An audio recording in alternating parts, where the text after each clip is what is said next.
오늘 말씀 제목 함께 따라하겠습니다. 10가지 재앙 속에서 보이신 진리.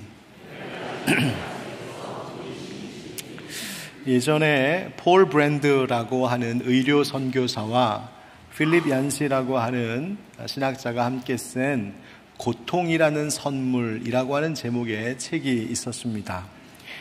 폴 브랜드라고 하는 이 의료 선교사는 인도에서 20년, 미국에서 30년 의료 선교 사역을 감당했는데 특별히 나병 환자를 돌보는 일에 힘썼습니다. 그의 부모님도 선교사님이셨는데 아버님이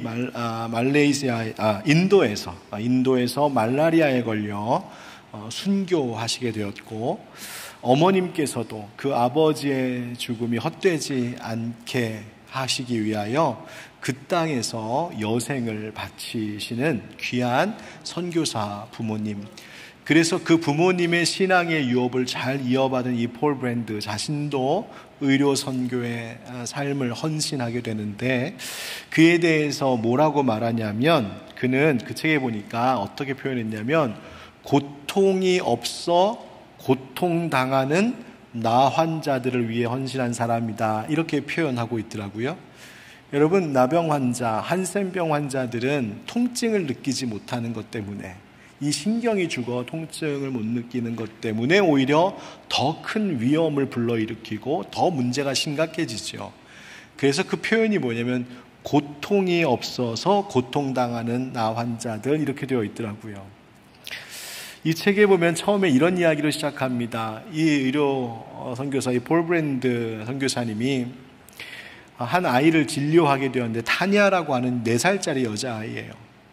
왜 왔는가 봤더니 어느 날 이 아이가 방에서 이렇게 그림을 그리고 있는데 엄마가 이렇게 물끄러미 보다가 화들짝 놀랐답니다. 왜 그런가 봤더니 아이가 그림을 그리는데 크레파스나 색연필로 그림을 그리고 있는 것이 아니라 자기 손에서 나오는 피로 그림을 이렇게 그리고 있는 거예요. 아니, 손에서 왜 피가 저렇게 많이 나나 봤더니 아이가 자기 손을 물어 뜯은 겁니다. 아니, 손을 뜯어도 아프지 않냐? 너 이러면 안 된다. 어린아이를 다그치고 야단쳐서 못하게 했지만 아이가 이 행동이 계속 반복이 됩니다. 심지어 아이가 앞정을 밟고 핀을 밟고 다녀도 아픈 것을 모르는 겁니다. 이게 계속 오히려 그냥 간질간질하니까 재미있어서 자기 발을 자기가 찌르고 자기 손가락을 자기가 무릎 뜯으면서 거기서 나오는 피로 그림을 그릴 지경. 너무너무 심각해졌습니다. 그래서 이 아이를 데리고 와서 진단해 보니 이 아이는 선천적으로 이 통증을 느끼지 못하는 고통에 대한 무감각증을 가지고 태어난 아이였습니다. 그러니 이 고통이 있어야 자기를 지키고 보호할 텐데 그러지 못하니 오히려 그걸 재미로 느끼게 되고 결국 몸은 점점 더 망가지고 병들어가게 된 것이지요.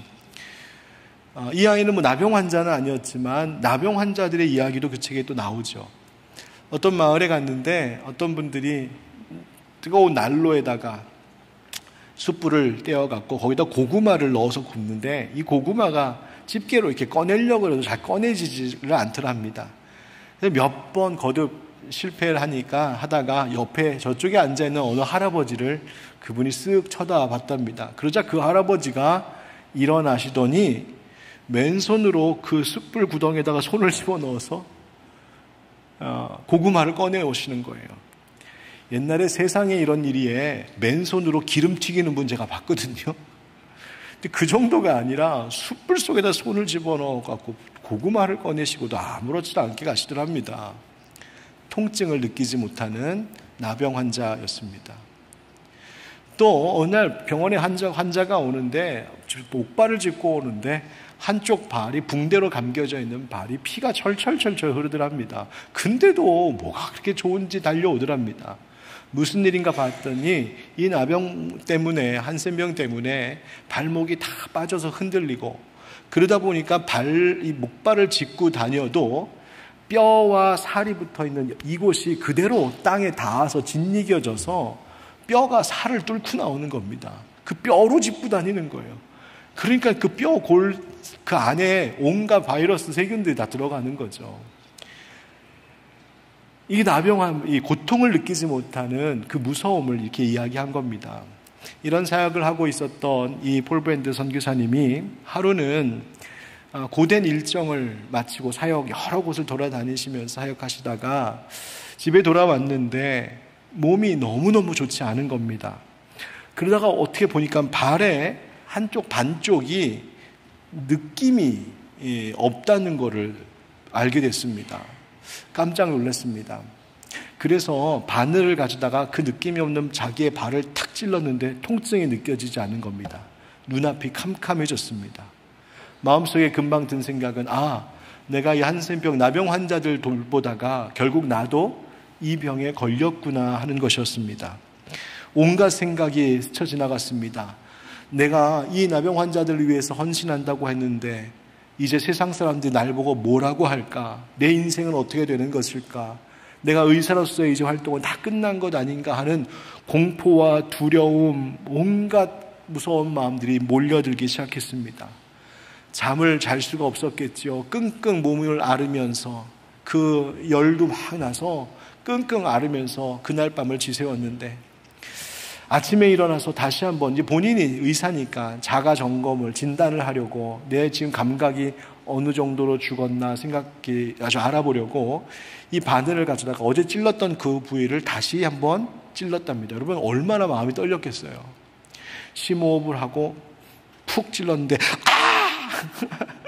비명을 질렀답니다. 통증이 돌아온 거예요. 신경이 돌아온 거예요. 왜 그랬을까 가만 생각해 봤더니 며칠 사역하러 다니면서 일정이 너무 과도하고 오랜 시간 좁은 자리에 구부려서 열차를 타고 오고 이러한 것들이 중첩되면서 일시적인 마비 현상이 왔었다는 것을 이분이 깨닫게 됩니다.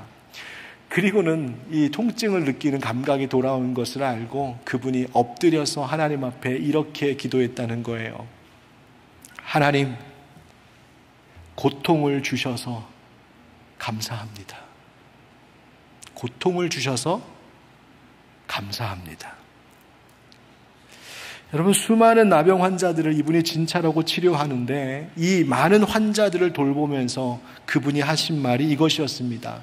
만약 누군가 나에게 나병 환자들에게 줄 선물을 한 가지 고르라고 한다면 나는 당연히 고통이라는 선물을 고를 것입니다.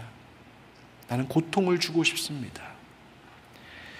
고통이 감사의 이유가 되고 고통이 선물이 될 수 있다는 것이죠. 여러분, 우리는 어떻게든 고통이 없었으면 좋겠고 고통이 사라지기를 위해 기도하는데 이 세상에는 오히려 고통이 필요하다고, 오히려 고통을 느끼지 못해 위험천만한 삶을 살아가고 있는 자들도 있다는 사실에 저는 잠시 저의 생각을 멈추어 골똘히 그 앞에 머물러 있었습니다. 우리는 과연 우리의 삶에 있는 고통의 일들, 심지어 재앙처럼 느껴지는 일들, 내가 그 재앙과 같은 일들을 직접 겪든 아니면 이 세상에서 그런 일들이 일어나는 것을 내가 지켜보든 그 괴롭고 힘든 일들을 보면서 우리는 거기서 과연 어떤 하나님의 선물을 발견할 수 있는 것일까요? 오늘 본문의 말씀을 보면 모세와 아론이 드디어 바로 앞에 또 다시 섭니다. 오늘 말씀 본문은 7장의 말씀을 읽었지만 7장, 8장, 9장, 10장까지 여러분 잘 아시는 10가지 재앙의 이야기를 하나로 좀 묶어서 설교하려고 합니다. 여러분 6절에 보면 이렇게 되어 있습니다. 모세와 아론이 자기들에게 명령하신 대로 다 행하였다. 하나님께서 그들에게 명령하신 대로 모세와 아론이 행했습니다. 우리는 얼른 생각에 하나님께서 명령하신 대로 다 행한다면 내 인생의 모든 일들이 잘 되어야 하는 것이 맞지 않나 생각합니다. 하나님 뜻대로 하면, 하나님 명하신 대로 하면 내 인생 잘 돼야지. 그런데 여러분 여기서 잘 된다는 것이 어떤 의미인지에 대해서는 우리가 다시 한번 생각해 볼 필요가 있습니다. 그저 내 생각대로, 내 기분대로, 내가 바라는 대로 되었다 해서 그것이 잘 되는 것이 아니라 성경이 말하는 잘 되는 것, 그것은 하나님께서 계획하신 대로, 하나님께서 말씀하신 대로 되는 것을 잘 된다 하는 것입니다. 하나님께서 이 땅에 천지를 창조하실 때에 말씀으로 지으시고는 하나님 뭐라고 하셨냐면 보시기에 참 좋았다 하시죠. 그 보시기에 좋았다라고 하는 이유가 외적으로 너무 아름다워서 너무 예쁘고 풍경이 너무 좋아서라는 의미가 아니라 이 유대 백성들이 그 창세기의 말씀을 통하여 느끼는 것은 무엇이었냐면 보기에 좋은 것이란, 선한 것이란, 아름다운 것이란, 의로운 것이란 다른 게 아니라 바로 하나님의 말씀대로 이루어지는 것이구나 라는 것을 알게 되었어요. 여러분, 하나님께서 모세에게 이와 같이 말씀하십니다. 3절, 4절, 5절. 내가 바로의 마음을 완악하게 하고 내 표징과 내 이적을 애굽 땅에서 많이 행할 것이나 바로가 너희의 말을 듣지 아니할 터인즉 내가 내 손을 애굽에 뻗쳐 여러 큰 심판을 내리고 내 군대 내 백성 이스라엘 자손을 그 땅에서 인도하여 낼지라. 5절 다 같이 시작. 내가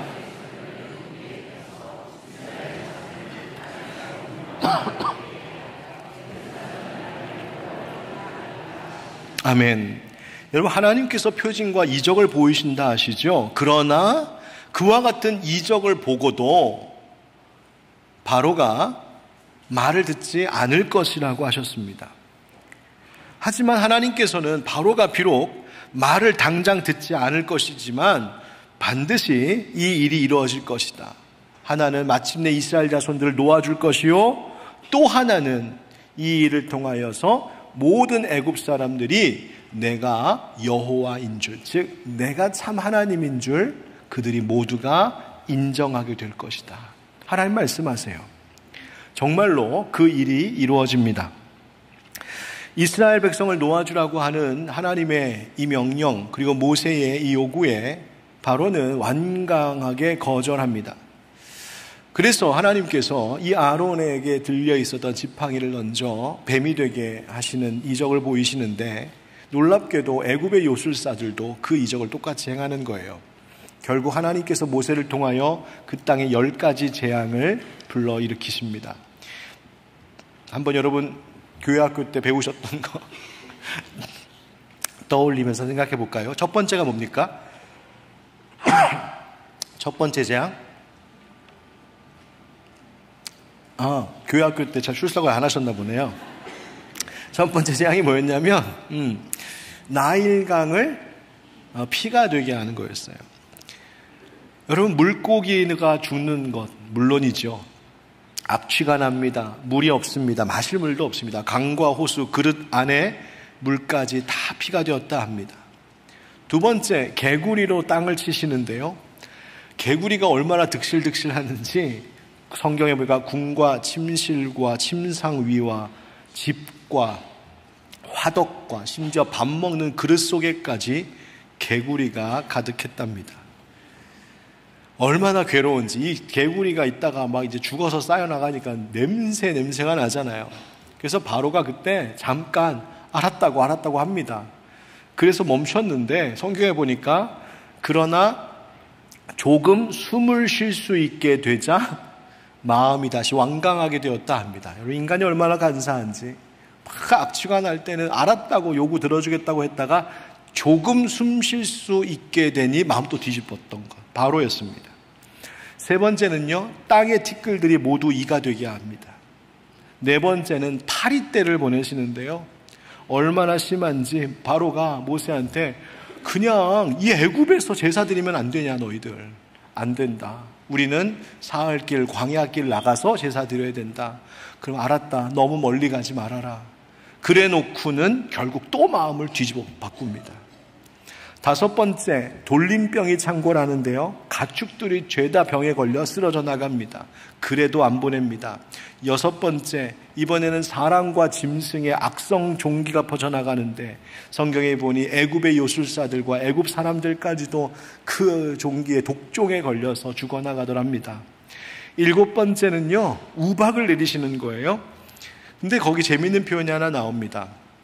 우박을 쏟아 부으시는데 바로의 신하들 중에도 여호와의 말씀을 두려워하는 자들은 종과 가축들을 미리 다 집 안으로 피하여서 들여보내서 건졌지만, 여호와의 말씀을 마음에 두지 않는 사람들은, 즉 하나님의 말씀을 무시한 사람들은 그 종들과 가축들을 들에 그대로 두었다가 다 피해를 입었음을 성경이 말하고 있습니다. 하나님의 말씀을 마음에 둔다는 것이 이토록 중요합니다. 또한 그 다음 8번째는요, 메뚜기로 땅을 덮으시는데요, 성경의 표현이 뭐냐면 전에도 없었고 후에도 없을 메뚜기 떼가 어마어마하게 들이닥쳐서 애굽 땅에 그나마 남아있었던 푸른 식물들을 다 싹 갉아먹어버리고, 결국 바로가 떠나라고 했다가 또 마음을 뒤집습니다.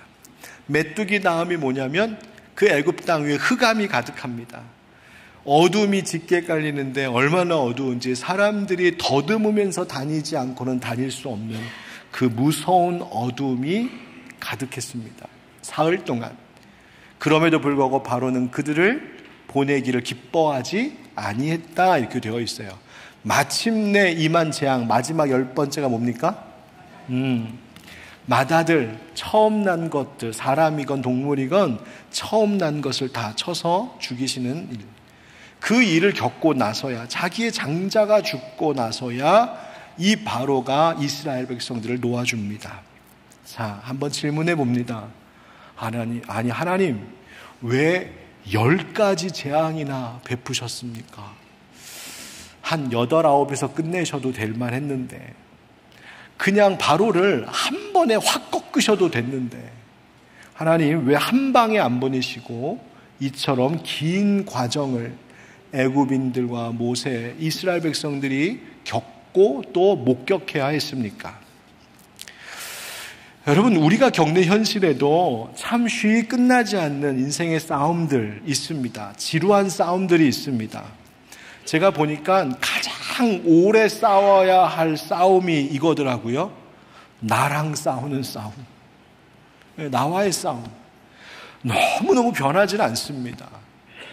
내가 이러한 것 모습 때문에, 나의 이런 약점, 이런 안 좋은 것 때문에 늘 나에게 이런 문제가 있음을 알면서도 또다시 무너지고 또다시 넘어지고 또다시 실수하고, 왜 난 이렇게 변하지 않을까? 나의 그런 모습과 내가 지금까지도 우리는 싸워갑니다. 교회 오래 다니고 신앙생활 꽤 했다고 하는데 왜 난 아직도 이럴까? 뭐 그런 거죠. 달라지지 않는 외부적인 현실의 어려운 상황도 있습니다. 열심히 살아도 나아지는 것이 없고, 기도해도 응답이 없고, 계속해서 찾아오는 인생의 시련과 아픔이 있습니다. 때로는 남들이 겪지 않는 어려움이 유독 나에게만 재앙처럼 몰려오는 것 같기도 하고, 왜 이렇게 고단하고 힘든 생활에는 끝이 없는지 힘겹기만 할 때도 있죠. 왜 나만 이렇게 아파야 합니까? 왜 나만 이렇게 괴로워야 합니까? 왜 나만 이런 무거운 짐을 져야 합니까? 왜 내 인생은 이 모양이고 내 인생은 이 꼴입니까? 하나님 앞에 막 쏟아놓고 싶을 만큼 삶이 힘겨울 때가 있습니다. 재앙처럼 말이죠. 그런데 여러분, 인생의 재앙과 같은 일, 그게 내가 겪는 일이든 혹은 그와 같은 것들을 보면서 함께 두려워하든, 그 어떤 상황에서도 우리가 꼭 잊지 말아야 할 것, 그것은 하나님은 선하신 분이라는 겁니다. 하나님 선하신 분이다. 하나님은 언제나 합력하여 선을 이루시는 분이시고, 하나님은 인자하심이 끝이 없으시고, 하나님은 아침마다 새롭게 우리에게 그 은혜와 자비를 베푸시는 하나님이시라는 것.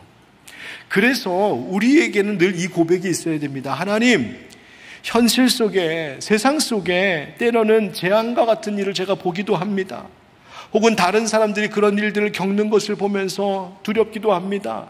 이 사회와 이 시대 속에 온갖 다양한 것, 심지어 자연환경, 기후의 문제까지, 이 사회에서 일어나는 정치, 외교, 무역, 국방, 여러 문화의 일들까지도, 그 안에 일어나는 여러 가지 사건 사고들 속에서 하나님 내 마음에 의심과 불안과 염려도 찾아옵니다. 그러나 하나님, 이 모든 인류의 역사를 통하여 내게 일어나는 모든 사건들을 통하여서 하나님은 당신의 선한 목적을 이루실 줄 믿습니다. 여러분, 그 믿음 가지고 살아야 합니다. 그렇다면 그 믿음이고 소망이 되는 것인데, 여러분, 오늘 그렇다면 말씀 속에서 과연 이 재앙 속에서 우리는 어떻게 그런 소망을 가질 수 있게 될까? 한번 따라하겠습니다. 재앙 속에서 얻는 믿음. 여러분, 오늘 성경에 보니까 모세의 나이가 몇이 되었답니까? 80. 그의 인생의 절반 40년은 바로의 궁전에서 살았고 절반 나머지 40년은 미디안에서 살았습니다. 그러나 그는 생각해 보면 늘 나그네 같은 마음이었을 겁니다. 그가 40년 동안 애굽인으로 살았지만 사실은 히브리인이었죠. 그래서 히브리인을 위하여서 뭔가를 해보려고 했는데 오히려 히브리인들이 자기를 거절하지 않습니까? 이제 자기는 애굽인으로 다시 돌아가기도 뒤늦었습니다. 이미 나는 히브리인이고 하나님을 경배하는 이스라엘 민족인데 히브리인에게는 거절당하고 이젠 애굽인에게로 가면 오히려 죽이겠다고 할 거고 이도저도 아닌 나. 그래서 그는 아들의 이름을 뭐라고 지었다고요? 게르솜, 나그네다, 이방 나그네다라고 그 이름을 지었던 겁니다. 내가 누군지 모르겠는 거죠. 그래서 모세는 하나님께서 자기를 부를 때에 너 애굽에 가라 하실 때에 뭐라고 물었습니까? 하나님, 내가 누구라고요? 도대체 제가 누굽니까? 하나님, 나는 아무것도 아닙니다. 나는 애굽인으로도 살 수 없고 히브리인에게도 받아들여지지 않은 존재입니다. 하나님, 나 받아준 곳이라고는 그나마 여기 미디안입니다. 하나님, 나 그냥 여기서 살랍니다. 저 애굽 가고 싶지 않아요. 전 아무것도 아니고 아무것도 못합니다. 그러니 보낼 만한 사람 보내십시오. 모세는 잔뜩 위축되어 있었습니다. 여러분, 우리는 모세 그러면 무슨 상상하냐면 옛날에 애니메이션 이집트의 왕자. 그래서 홍해 앞에서 지팡이를 쫙 드니까 홍해 바다가 쫙 갈라지고 앞에서 멋지게 쫙 인도하는 멋진 모세. 시내산 꼭대기에서 하나님을 만나고 십계명을 들고 그 찬란한 영광의 얼굴로 나오는 그 대단한 모세를 생각하지만 사실 지금 오늘 본문까지만 해도 모세의 모습은 그렇지 않았습니다. 모세가 처음부터 믿음이 확실하고 강한 자가 아니었습니다. 그는 움츠려 위축되어 있었고 두려워하고 있었고 자신감도 확신도 없었습니다. 어쩌면 하나님에 대한 서운한 마음도 있었던 것 같습니다. 하나님, 왜 이제 와서 나 찾습니까? 하나님, 40년 전에 날 좀 도와주셨으면 그때 애굽에 있을 때에 히브리 민족들하고 같이, 내 동족들하고 같이 애굽을 뒤집어 엎었을 터인데 하나님, 이제 와서 뭐 하라고 날 지금 부르십니까? 하나님, 나 못합니다. 연약한 모세였습니다. 그런데 여러분 보십시오. 이 10가지의 재앙이 이제 7장, 8장, 9장, 10장에 걸쳐서 쭉 이루어지는데 그 10가지 재앙을 넘었을 때에 모세는 어떤 자였습니까? 하나님께서 초자연적인 일들을 통하여서 이 땅 가운데 역사하시는 권능의 하나님을 본 모세가 되었습니다. 특별히 7장부터 9장 사이에는 계속해서 성경이 반복적으로 강조하는 표현이 있어요. 그게 뭐냐면 이런 겁니다. 7장 22절에 바로의 마음이 완악하여 그들의 말을 듣지 아니 여호와의 말씀과 같더라. 8장 15절 끝에도 그들의 말을 듣지 아니하였으니 여호와께서 말씀하신 것과 같더라. 9장 12절에도 그들의 말을 듣지 아니하였으니 여호와께서 모세에게 말씀하신 것과 같더라. 9장 35절에도 여호와께서 모세에게 말씀하신 것과 같더라. 즉 하나님 말씀대로 다 되더라는 겁니다. 그것을 모세가 보았습니다. 하나님 말씀하신 대로 모든 것들이 되는 것을 목격했습니다. 얼마 전까지 모세는 하나님, 내가 누구라고 애굽을 간답니까? 그것을 물었던, 자기 자신의 부족함을 바라보며 한없이 연약했었던 모세인데, 하나님은 이 10가지의 재앙을 통하여서 모세에게 말씀하시는 겁니다. 모세야, 네가 어떠한 자인지가 중요한 것이 아니라 너를 부른 내가 어떤 하나님인지가 더 중요한 거야. 너는 그 하나님을 바라봐야 돼. 말씀하시는 거죠. 모세는 그 모든 일들이 하나님 말씀대로 되어가고 있는 것을 현장에서 목격하면서 창세 때에 말씀으로 천지를 지으신 하나님이 여기 계시는 것을 깨달았을 겁니다. 아브라함과 이삭과 야곱에게, 자기의 조상들에게 언약을 주셨던 하나님이 지금 이곳에 그 약속을 기억하시고 함께하고 계심을 확인했을 겁니다. 그러면서 고백했겠죠. 내가 어떤 사람이냐가 중요한 것이 아니라 하나님이 어떤 분이시냐가 중요하구나. 여러분, 애굽 땅에 있었던 이 재앙들이 막 쏟아부어지는 기간 동안에 하나님 누구를 바라보고 계셨을까요? 물론 바로 왕이 어떻게 하고 있는지도 보셨겠고, 다른 이스라엘 백성들이 뭐하고 어떻게 있는지도 보셨겠지만, 저는 오늘 말씀 묵상하면서 하나님은 끊임없이 모세를 주목하고 계셨겠구나 싶었습니다. 그렇게 위축되어 있었던 모세, 내가 할 수 있는 것이 없다고 하던 모세, 얼마나 핑계를 대려고 했는지, 하나님, 나는 입이 뻣뻣해서, 입이 둔해서 말을 할 줄 모릅니다.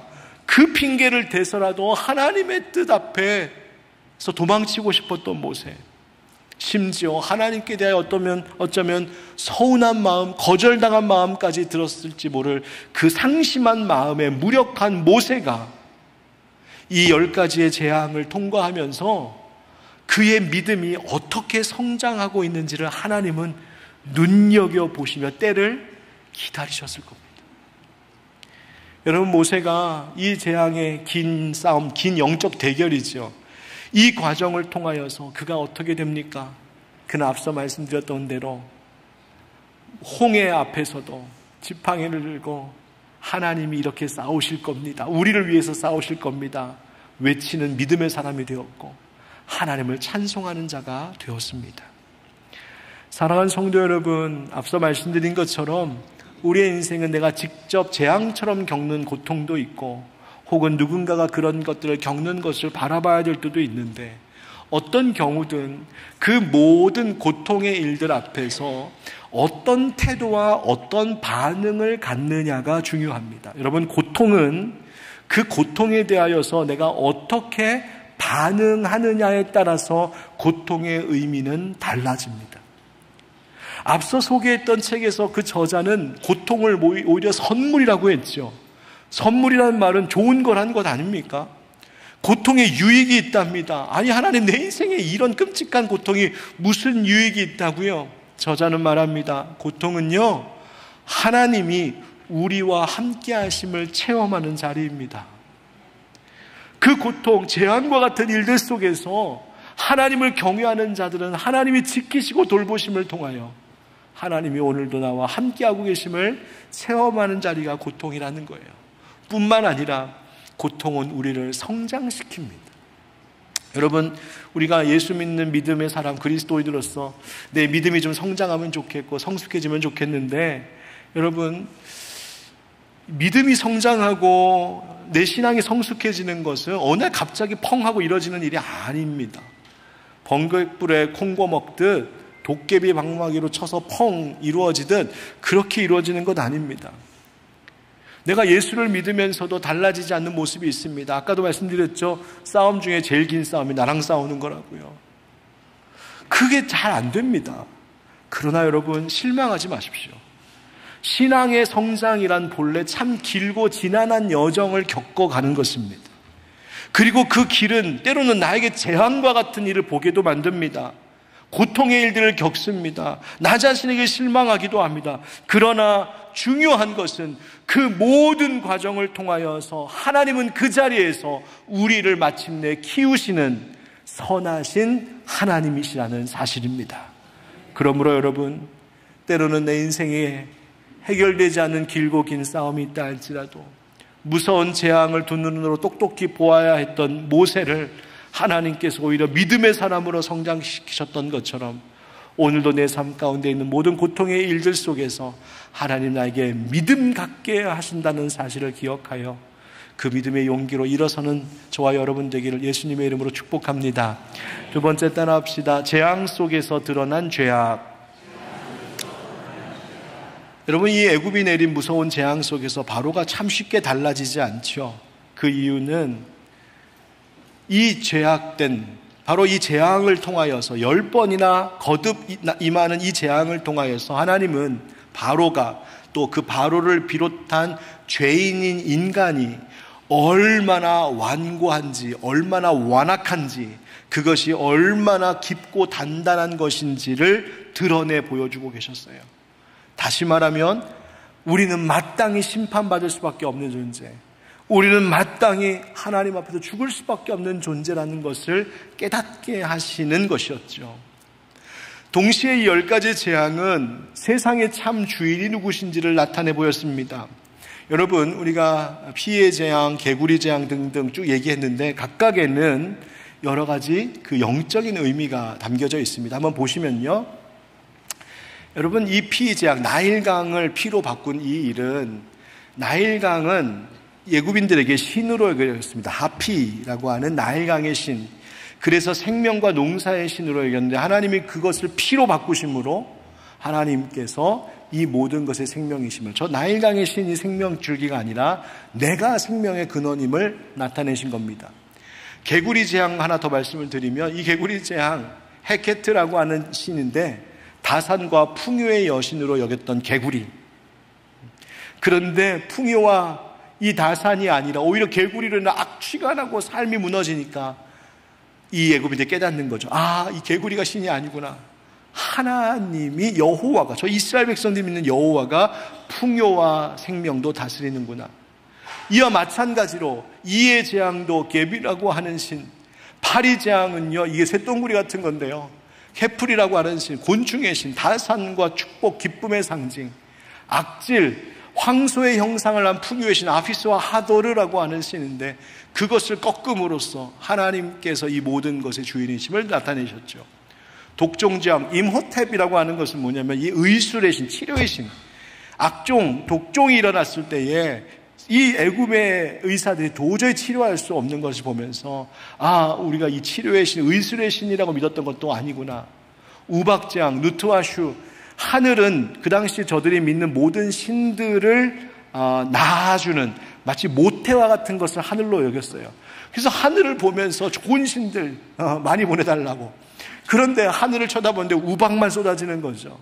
여러분, 모든 것들을 다스리시고 모든 것들의 주인이 오직 하나님이시라는 걸 나타내셨어요. 메뚜기 재앙도 마찬가지고요. 특별히 흑암 재앙은요, 이 애굽의 민족신 중에 최고의 신, 그들이 가장 숭배했던 신, 바로 라라고 하는 태양신입니다. 그런데 하나님이 그 태양을 딱 가려 사흘 동안 완전한 흑암 가운데 있게 하심으로 너희가 신으로 보았던 저 태양이 신이 아니라 그 태양을 지은, 그리고 태양을 얼마든지 가릴 수 있는 내가 참 하나님이시다. 하나님 그거 보이신 거예요. 즉 이 10가지의 재앙 하나하나를 통하여 하나님은 애굽인들이 섬겼던 그 우상들을 다 하나하나 격파하시고 완벽하게 승리하심으로 누가 참 주인이냐, 누가 참 하나님이냐를 알게 하셨던 것이죠. 그래서 사도 바울은 로마서 9장 17절 18절 이렇게 말합니다. 성경이 바로에게 이르시되 내가 이 일을 위하여 너를 세웠으니 곧 내게 내 능력을 보이고 내 이름이 온 땅에 전파되게 하려 함이라 하셨으니 그런즉 하나님께서 하고자 하시는 자를 긍휼히 여기시고 하고자 하시는 자를 완악하게 하시느니라. 아멘. 사람의 모든 것, 이 세상의 모든 것이 다 누구의 손에 있다는 겁니까? 하나님 손에. 사랑하는 성도 여러분, 세상의 어둠 속에서, 재앙과 같은 고통 속에서 어떤 지혜가 필요하냐면, 먼저는 우리가 이처럼 완악한 자임을, 우리가 얼마나 죄인인지를 깨닫는 지혜가 필요합니다. 그리고 우리 안에 있는 이 온갖 애굽의 신들과 같은 헛된 우상들을 하나님 앞에서 내려놓고 회개해야 합니다. 우리가 그와 같은 죄인임에도 불구하고, 마땅히 하나님 앞에 죽을 수밖에 없는 우리임에도 불구하고 하나님께서 예수 십자가의 은혜로 우리를 씻으시고 건지셔서 하나님 자녀 삼아주신 이 구원의 은혜가 얼마나 귀하고 아름다운 것인지 우리는 잊지 않고 살아가야 합니다. 여러분, 우리가 늘 그렇습니다. 때로는 돈과 물질, 마치 그것이 신처럼 쫓아다니다가 어느 순간 물질 문제로 큰 어려움을 겪고 나면, 재앙과 같은 일을 겪고 나면 그때서야 하나님, 이 물질이, 돈이 내 하나님이 아니라 이 모든 것의 주인은 하나님이셨군요 고백하지요. 세상의 권력과 지식, 내가 가진 어떤 소유로 내가 자랑 삼아 살다가 그런 것 때문에 오히려 망하는 세상의 모습들을 보면서 하나님, 이 모든 것이 내가 믿어야 할 하나님이 아니라 오직 여호와 예수 그리스도 보내주신 당신만이 하나님이시군요 고백하게 되죠. 내 가정의 부요함이나 내 자식이 잘되고 성공하는 것, 그것 가지고 자랑 삼아 살다가 어느 순간 가족 문제, 자녀 문제로 확 꺾였을 때 하나님 앞에 고백하잖아요. 하나님, 아이고, 내가 자식을 내 하나님 삼았던 모양입니다. 하나님 용서해 주십시오. 여러분, 재앙을 통하여서 우리의 죄를 드러나게 하시고, 재앙을 통하여서 내가 받은 구원의 은혜가 얼마나 큰 것인지를 알게 하십니다. 사랑하는 성도 여러분, 이 재앙 속에서도 하나님의 은혜를 잊지 않는 저와 여러분 되기를 예수님의 이름으로 축원드립니다.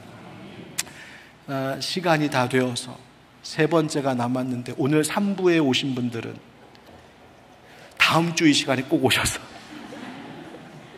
다음 주 계속을 이어 들으셨으면 좋겠습니다. 그냥 마무리 정리를 이렇게 하겠습니다. 여러분,